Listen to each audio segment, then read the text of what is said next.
излезете надвор од контекст на мојот говор. Ја ниту зборев за труд и социјална политика, ниту зборував за земјоделие, не, ниту зборував за земјоделие.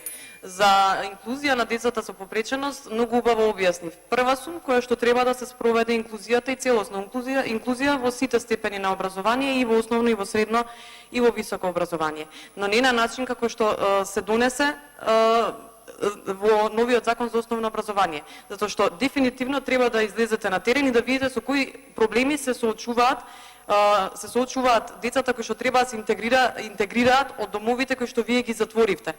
Доблесно е да се признае кога нешто е сработено, ама нешто ради реда сработено, ќе морате да излезете на терен, очигледно не сте се соочиле на терен со луѓето, дека има голем проблем. За жал. Сега вака, ние можеме да зборуваме за конкретни проекти. Јас ќе зборувам пример за Газибаба.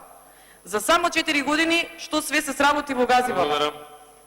Во наредната контрареплика. Благодарам. Реплика пратеничката Георгиева